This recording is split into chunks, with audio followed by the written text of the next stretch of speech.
السلام علیکم ورحمۃ اللہ وبرکاتہ۔ الحمد للہ رب العالمین، والصلاة والسلام علی سید الانبیاء والمرسلین وعلی آلہ واصحابہ اجمعین، اما بعد فاعوذ باللہ من الشیطان الرجیم، بسم اللہ الرحمن الرحیم۔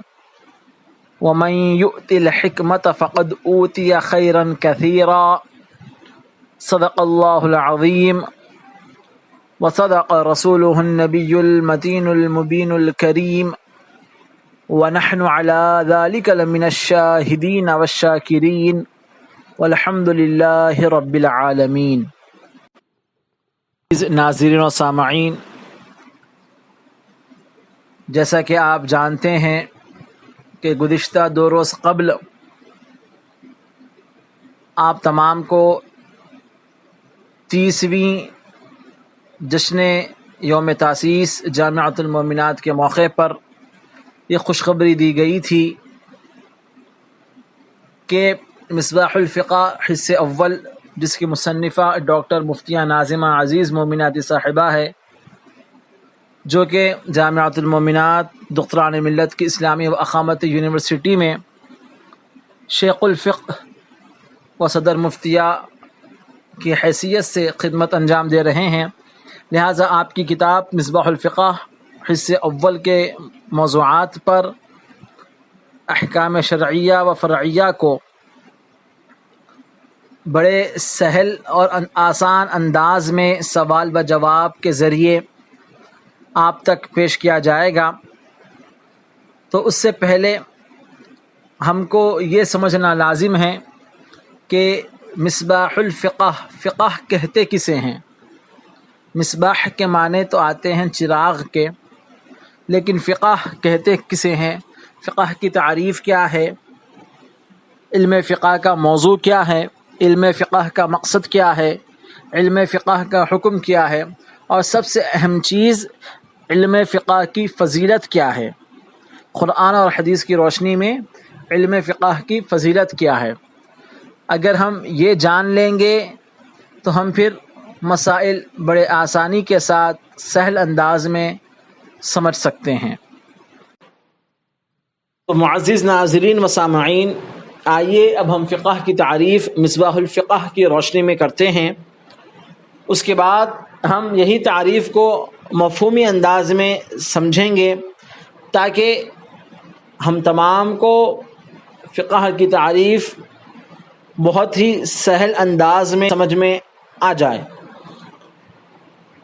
فقہ کی تعریف لغت میں فقہ کے معنی فہم و سمجھداری کے آتے ہیں، اور اصطلاحی شرع میں فقہ احکام شرعیہ فرعیہ کے اس علم کو کہتے ہیں جو احکام ادلہ مفصلہ سے حاصل ہو۔ احکام فرعی وہ ہیں جن کا تعلق عمل سے ہوتا ہے، اور احکام اصلی وہ ہیں جن کا تعلق اعتقاد سے ہوتا ہے۔ ادلہ مفصلہ 4 ہیں: قرآن پاک، سنت رسول اللہ صلی اللہ علیہ وسلم، اجماع امت اور قیاس۔ اسی کو فقہ کا ماخذ بھی کہتے ہیں، اس لیے کہ ماخذ فقہ بھی یہی 4 ہے۔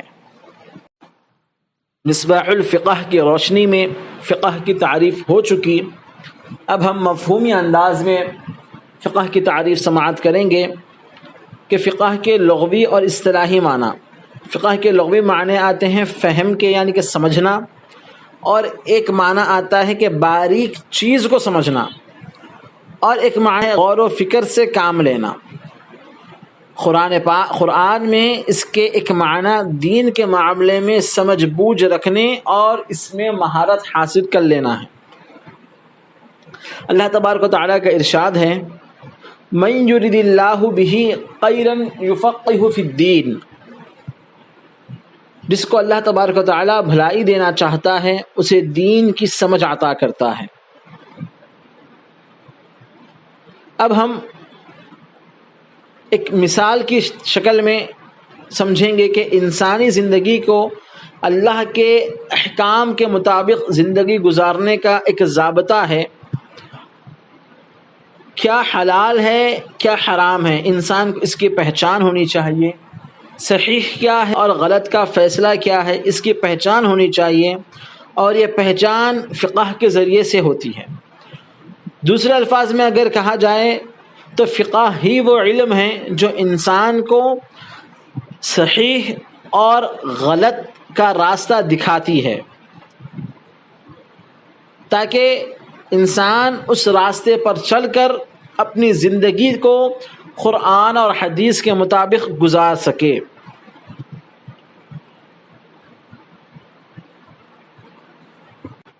اور اگر دیکھا جائے تو فقہ ہی وہ واحد راستہ ہے، اگر ایک معنی میں یوں کہوں تو غلط نہ ہوگا کہ فقہ ایک ریڈی میڈ تیار کردہ سامان ہے جس کے ذریعے انسان اللہ کے احکام پر آسانی سے چل سکتا ہے۔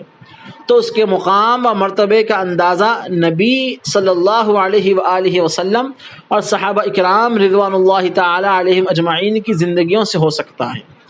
نبی اکرم صلی اللہ علیہ وآلہ وسلم نے خود فقہ سیکھنے اور سکھانے کی تربیت فرمائی ہے۔ قرآن میں اللہ پاک نے خود فقہ کی اہمیت بتائی ہے۔ آئیے ناظرین، ہم کو الحمدللہ ثم الحمدللہ فقہ کی تعریف، اس کے لغوی معنی کیا ہے، اس کے اصطلاحی معنی کیا ہے، بڑے آسان انداز میں سمجھ میں آ چکے ہیں۔ اب ہم فقہ کی بنیادی چیزوں پر گفتگو کرتے ہیں۔ تو آئیے فقہ کی بنیادی چیزیں کیا ہے اس پر بھی ہم جان لیں کہ فقہ کی بنیادی چیزوں قرآن، حدیث، اجماع امت اور قیاس ہے۔ یعنی کہ کسی بھی مسئلے کو اگر اخذ کرنا ہے، یعنی کہ مسئلہ لینا ہے، تو سب سے پہلے ہم قرآن میں تلاش کیا جاتا ہے، اور اگر قرآن میں وہ مسئلہ نہ ملے تو اس مسئلے کو حدیث میں تلاش کیا جائے گا، اور اگر حدیث میں بھی وہ مسئلہ نہ ملے تو اجماع، یعنی کہ مجتہدین فقہا کا اجماع ہوتا ہے، یعنی مجتہدین فقہا کے سامنے اس مسئلے کو رکھا جاتا ہے۔ مجتہدین فقہا اجتہاد کر کے اپنی اپنی رائے پیش کرتے ہیں، پھر اس کے بعد اس مسئلے پر قیاس ہوتا ہے، یعنی کہ غور و فکر کر کے اس پر سب مجتہدین فقہا کا اتفاق ہوتا ہے، پھر اس کو اصول کی کتابوں میں درج کر دیا جاتا ہے۔ یہ فقہ کی چند بنیادی چیزیں تھیں۔ پورا فقہ یہ 4 چیزوں پر ہی ہے: قرآن پاک، سنت رسول صلی اللہ علیہ وسلم، اجماع امت اور قیاس۔ فقہ کی تعریف کے بعد اب آئیے ہم فقہ کے موضوع پر گفتگو کریں گے کہ فقہ کا موضوع کیا ہے۔ علم فقہ کا موضوع مکلف آدمی کا فعل اور عمل ہے، یعنی کہ مکلف آدمی اس کو کہتے ہیں جو عاقل اور بالغ ہو۔ عاقل اور بالغ آدمی کو مکلف کہتے ہیں۔ اس میں پاگل اور مجنون کو شمار نہیں کیا جائے گا۔ تو لہٰذا علم فقہ کا موضوع انسان کے ظاہری اعمال ہے، یعنی شریعت میں کیا فاسد، کیا فرض، واجب، سنت، مستحب، اور کیا حلال ہے اور کیا حرام ہے، ان سب کا جاننا یہ علم فقہ کا موضوع کہلاتا ہے۔ ہاں، اس میں عقائد کا کوئی دخل نہیں ہے، لیکن حقیقت ایمان عقائد کے صحیح ہونے میں پوشیدہ ہے۔ لہٰذا ہم ہماری سوال جواب کی جو نشست کا جو آغاز ہے انشاءاللہ عز و جل ہم عقائد کے بیان سے کریں گے۔ اب ہم علم فقہ کے موضوع کے بعد علم فقہ کا حکم کیا ہے۔ علم فقہ کا سیکھنا فرض عین بھی ہے اور فرض کفایہ بھی ہے۔ اب فرض عین کسے کہتے ہیں اور فرض کفایہ کسے کہتے ہیں؟ فرض عین یعنی کہ اتنی معلومات حاصل کرنا ہر شخص کے لیے ضروری ہے جن کی دین میں ضرورت واقع ہوتی ہے، وہ فرض عین ہے۔ جیسا کہ نماز پڑھنے کا طریقہ، وضو کرنے کا طریقہ، اسی طرح بے شمار مثالیں لی جا سکتی ہیں۔ اور فرض کفایہ کسے کہتے ہیں؟ جو زائد حاجات یعنی کہ دوسروں کے نفع کے لیے جو علم حاصل کیا جاتا ہے وہ فرض کفایہ ہے۔ یعنی کہ جیسا کہ اگر کوئی شخص کا انتقال ہو جائے اور اس شخص کی چند لوگوں نے بھی نماز جنازہ پڑھی تو سب کے ذمے سے فرض ادا ہو جائے گا۔ اگر کوئی بھی لوگ اس شخص نہ پڑھیں تو بھی سارے گنہگار ہوں گے، کیونکہ نماز جنازہ فرض کفایہ ہے۔